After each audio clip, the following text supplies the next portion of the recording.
Hello friends, I welcome you all. आज quant के session में हम डीआई प्रैक्टिस करेंगे, कुछ क्वेश्चन सॉल्व करेंगे। आज सेट 3 हम सॉल्व करेंगे। इसमें टोटल 5 क्वेश्चंस हैं, ठीक है। एंड ये सारे क्वेश्चंस ग्रेड अप से लिए गए हैं, उसके मॉक टेस्ट सीरीज से। और क्वेश्चंस का जो लेवल होगा वो एसबीआई पे मेंस एग्ज़ाम लेवल का होगा, ठीक है। चलिए स्टार्ट करते हैं। ओके, पहले डायरेक्शंस पढ़ लेते हैं, ठीक है। और talent Hunt was organized in India in which several contestants participated। एक टैलेंट हंट प्रोग्राम जो है वो ऑर्गेनाइज किया गया है एंड उसमें बहुत सारे पार्टिसिपेंट्स ने पार्टिसिपेट किया, ठीक है। Contest was held in 7 rounds. तो कितने राउंड्स में हुआ? वो 7 राउंड्स है ना। Round 1, round 2, round 3, round 4, round 5, round 6, round 7, ठीक है। Some people were eliminated after every round, ठीक है। तो मान लीजिए कि फर्स्ट राउंड में 6 ए है, तो यहाँ पे ए हुआ ना, नेक्स्ट राउंड में जाके ए। इसका मतलब कितने पीपल एलिमिनेट हो गए? 6A minus A which is 5A people जो है एलिमिनेट हो गया है ना। इससे ये पता चलता है कि जो पहला जो राउंड होगा वो उसके अगले राउंड से ऑलवेज़ बड़ा होगा, है ना।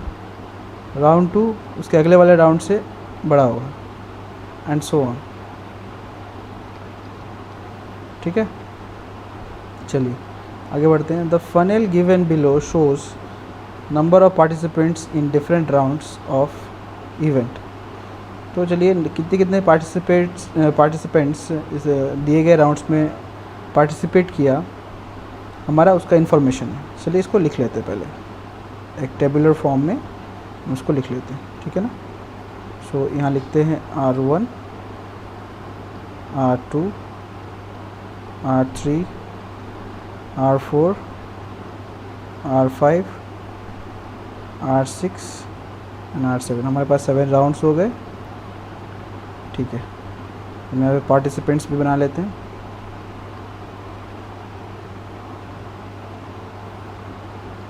तो ये हो गया पार्टिसिपेंट्स। राउंड 1 में 6A पार्टिसिपेंट्स ने पार्टिसिपेट किया, राउंड 2 में A, राउंड 3 में 20,000, राउंड 4 में 6B, राउंड 5 में B एंड राउंड 6 में B माइनस 450 एंड राउंड 7 में C, ठीक है। चलिए आगे बढ़ते हैं। It is given that the ratio of number of participants in round 2 and round 4। तो राउंड 2 और राउंड 4 का रेशियो, राउंड 2 और राउंड 4 का रेशियो कितना हो जाएगा? A divided by 6B is same as, ये किसके इक्वल है? Same as the ratio of number of participants in round 5 and round 6। इसका मतलब राउंड 5 और राउंड 6 में जितने भी पार्टिसिपेंट्स ने पार्टिसिपेट किया उसका जो रेशियो है वो सेम है। किसके रेशियो? राउंड 2 एंड राउंड 4 के रेशियो के बराबर है। तो राउंड 5 में B लोगों ने पार्टिसिपेट किया एंड राउंड 6 में B माइनस 450, ठीक है। ये इन्फॉर्मेशन हमें A से मिला। अच्छा, B से हमें क्या इन्फॉर्मेशन मिल सकता है, देखते हैं। The difference between number of participants in round 2 and round 3। तो राउंड 2 और राउंड 3 का डिफरेंस ले लेते हैं। राउंड 2 में A पार्टिसिपेंट्स है एंड राउंड 3 में 20,000 पार्टिसिपेंट्स हैं, ठीक है। बोला है कि राउंड 2 एंड राउंड 3 का जो डिफरेंस है वो क्या है? इज़ का मतलब इक्वल्स टू हो गया 4 टाइम्स किसका? 4 टाइम्स द डिफरेंस बिटवीन, किसका difference? The number of participants in round 4 and round 5। Round 4 में 6B पार्टिसिपेंट्स हैं, राउंड 5 में B पार्टिसिपेंट्स का डिफरेंस का 4 times is equals to A minus 20,000, है ना। मैंने A माइनस 20,000 लिया। कोई कह सकता है कि 20,000 मैंने माइनस A क्यों नहीं लिया? क्योंकि अभी मैंने थोड़ी देर पहले बताया कि जो अगला राउंड होगा वो अपने पिछले वाले राउंड से छोटा होगा, क्योंकि अगले राउंड में जाते जाते कैंडिडेट्स जो हैं कम हो जाते हैं, बिकॉज पहले वाले राउंड में कुछ एलिमिनेशंस होता है ना, ठीक है। इसीलिए मैंने ऐसा लिया, ठीक है। ये कॉमन सेंस की बात है। ओके, सो इसको थोड़ा सा अगर मैं अरेंज करके लिखूँ तो A minus 20,000 equals to 20B, ठीक है। चलिए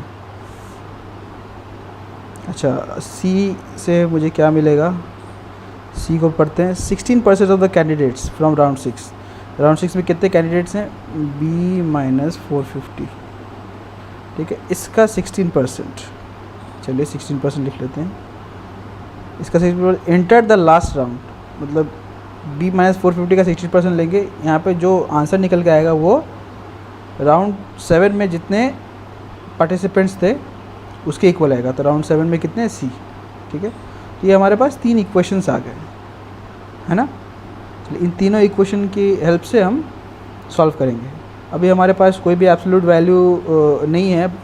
हमें पहले क्वेश्चन में पूछा है what is the value of A का वैल्यू निकालने के लिए मुझे ए को तो फाइंड आउट करना होगा, ठीक है। ए को फाइंड आउट करेंगे तो हमें बी भी मिल जाएगा। अगर बी मिलता है तो हम बी से सी को भी फाइंड आउट कर सकते हैं, ठीक है ना। चलिए हम ये ए और बी को यूज़ कर सकते हैं बिकॉज इसमें भी ए और बी जो है इक्वेशन है, इसमें 2 वेरिएबल्स है, कैपिटल है, कैपिटल बी, और बी नंबर इन्फॉर्मेशन में भी हमारे पास कैपिटल है एंड कैपिटल बी अवेलेबल है। तो हम इसका इस्तेमाल करके कुछ फाइंड आउट करने का कोशिश करते हैं, यहाँ से निकल जाएगा, ठीक है।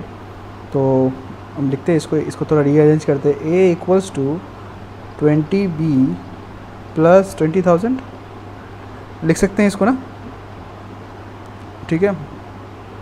तो यहाँ से हम क्या बता सकते हैं, यहाँ से बता सकते हैं a equals to 6b² divide by b minus 450। अब इस a की वैल्यू जो है ये है, इसको हम इस a में सब्स्टिट्यूट कर देते हैं। तो 6b² divide by b minus 450 is equals to 20b plus 20,000। Clear. अच्छा, इस ऊपर से ऊपर हम न्यूमरेटर से न्यूमरेटर कैंसिल आउट कर सकते हैं। ये 10,000 हो गया, 2 से डिवाइड करो, ये 10 हो गया, ये 3 हो गया, है ना। तो अभी हमारे पास आ गया 3b² divide by b minus 450 is equals to 10b plus 10,000। Clear. Cross multiply करेंगे तो हमारे पास आएगा, यहाँ लिख लेते हैं, 3b² equals to 10b² minus 4,500 b plus 10,000 b minus 450000, ठीक है। इतना आया। अभी हम सारे जो टर्म्स को एक साइड लेके जाएंगे। इस b² को मैं इस साइड लेके जाता हूँ, एक साइड को हम 0 कर देंगे, ठीक है। जैसे हम क्वाड्रेटिक इक्वेशन सॉल्व करते हैं। तो 3b को मैं अगर राइट हैंड साइड लेके जाता हूँ तो हमारे पास आएगा क्या, 7b² यहाँ पे आएगा प्लस 5500 b, और यहाँ पे आ गया माइनस 4 5 1 2 3 4 5, ठीक है, 5 times 0 that is equals to 0। Clear. अभी हमारे पास क्वाड्रेटिक इक्वेशन आ गया, इसको हमें सॉल्व करना है। ये क्वाड्रेटिक इक्वेशन देखने में बहुत बड़ा लग रहा है बट इसको हम इजीली सॉल्व कर सकते हैं, ठीक है। इसका हम अभी मिडिल टर्म फैक्टर करेंगे। तो कैसे होगा, 7 इंटू 4 5 0 0 0 0 0 5 टाइम्स 0, ठीक है। इसको बहुत ही टैक्टफुली हमें सॉल्व करना है, ठीक है। देखिए ये मिडिल टर्म फैक्टर करने से पहले यहाँ एक ध्यान दीजिए, जो मिडिल वाला टर्म है इसमें कुछ ना कुछ प्लस माइनस करके ना लास्ट में 2 0 आए, तो कब आएगा, जब हमारे पास 2 कुछ वैल्यूज़ होंगे उसके लास्ट में 0 आएगा, 2 0, एंड एक दूसरा वैल्यू होगा हमारे पास जिसके लास्ट में भी 2 0 होगा, उसका डिफरेंस या फिर ऐड करेंगे तभी जाके हमारे पास लास्ट में 2 0 रिजल्ट में आएगा, है ना। तो हम इस लॉजिक का इस्तेमाल करके हम इसको इजीली फाइंड आउट कर सकते हैं। तो हमें जो है 4 0 यहाँ से साइड कर लेना है ना। तो 7 इंटू 450, इस 4 0 को हम लिख सकते हैं 100 इंटू 100, ठीक है। इसको भी साइड में रखते हैं, हमें इसको ब्रेक करना है ना। तो 7 इंटू 9 इंटू हमारे पास है 5 इंटू 10। देखिए मैंने इसको बहुत ही क्लोजेस्ट वैल्यूज़ में मैंने इसको ब्रेक करा है, ठीक है, बहुत ही क्लोज वैल्यू में मैंने इसको ब्रेक करा है, ठीक है। तो मिड टर्म फैक्टर जो है जब हम निकालेंगे क्वाड्रेटिक इक्वेशन का, तो उसका solution most of the time जो है हम जब कोई भी एक वैल्यू का जब हम उसका जो दो प्रोडक्ट है उसके क्लोजेस्ट वैल्यूज़ में अगर ब्रेक करते हैं तो जाके हमारा इजीली निकल के आता है मिड टर्म फैक्टर, ठीक है। अभी देखिए यहाँ से कॉम्बिनेशन क्रिएट करते हैं, 9 10 जा 90, ठीक है, एंड 7 5 जा 35, है ना। और हमारे पास क्या है, 200 भी है। क्या हम इससे इसको मल्टीप्लाई कर सकते हैं ना, ये 9000 आ जाएगा, इससे मल्टीप्लाई कीजिए तो ये आ जाएगा 3500। कितना टाइम लगेगा मिड टर्म फैक्टर करने के लिए, देखिए 9000 into 3500 will give you this value, या फिर ये दिस वैल्यू इंटू दिस, है ना, 45 लाख इंटू 7 का वैल्यू देगा ना ये। एंड अगर मैं 9000 और 3500 का डिफरेंस लेता हूँ तो मेरे पास प्लस 5500 आ जाएगा, ठीक है। तभी हम यहाँ से निकाल लेते हैं, ओके। तो 9000 माइनस 3500, क्लियर। बी ये 7b स्क्वायर आ जाएगा, प्लस में यहाँ पे प्लस में 45 लाख।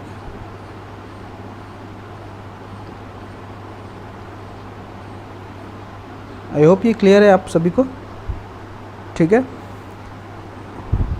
तो हम इसको डायरेक्टली अब निकाल सकते हैं ना, एक वैल्यू हमारे पास आएगा।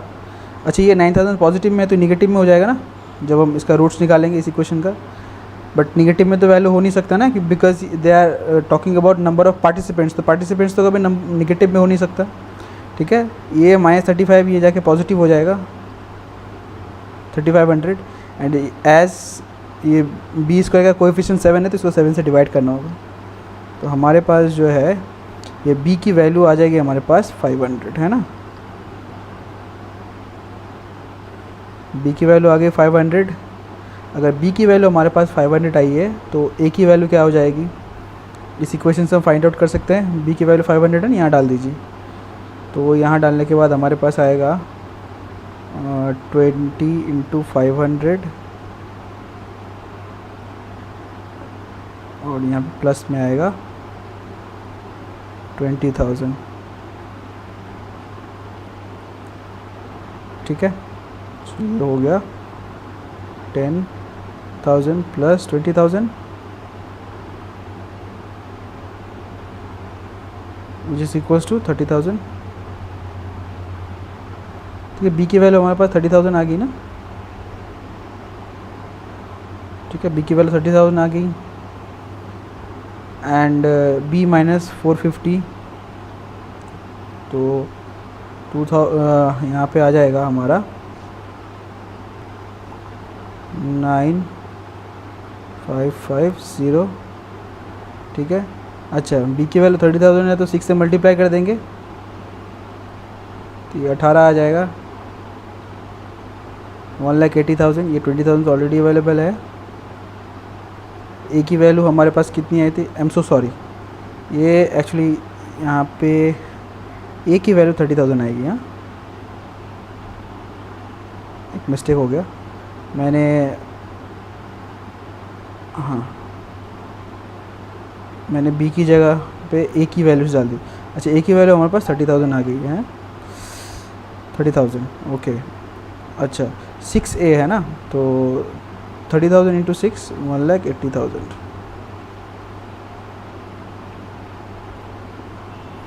ठीक है। चलिए अच्छा बी की वैल्यू हमारे पास कितनी आई थी, बी की वैल्यू आई थी 500, सो 500 इंटू 6 इज़ 3,000, ओके। बी की वैल्यू आई थी खुद की 500, ओके। यहाँ पे बी की वैल्यू अगर 500 सब्स्टिट्यूट करेंगे इसमें तो 500 माइनस 450 इज़ 50। अच्छा सी की वैल्यू हम कैसे फाइंड आउट करेंगे, हमारे पास एक थर्ड इक्वेशन था ना, ये सो बी माइनस 450 मैंने अभी निकाल कर रखा 50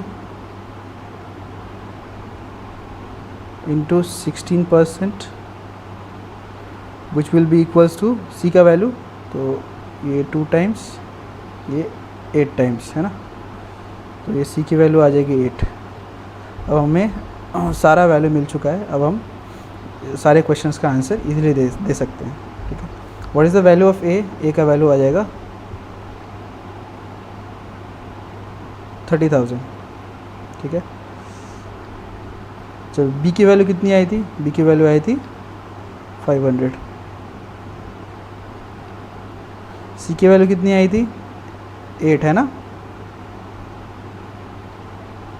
how many candidates got eliminated in round 3, अब देखते हैं राउंड 2 में कितने कैंडिडेट्स थे। देखिए राउंड 2 में थे 30,000, राउंड 3 में आ गए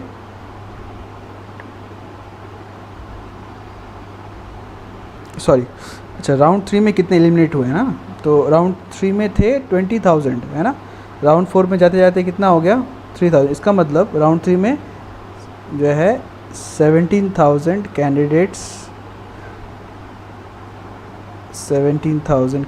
जो एलिमिनेट हो गए। क्लियर।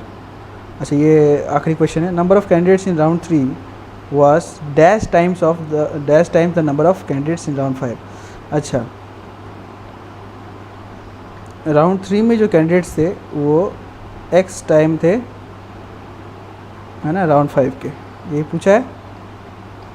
तो कितना टाइम है राउंड 5 के कैंडिडेट्स को कितनी बार मल्टीप्लाई करेंगे कि हमारे पास राउंड 3 के कैंडिडेट जितना वैल्यू आ जाएगा। ठीक है, राउंड 3 में देखते कितना है हमारे पास, राउंड 3 में हमारे पास 20,000 एंड राउंड 5 में 500। ओके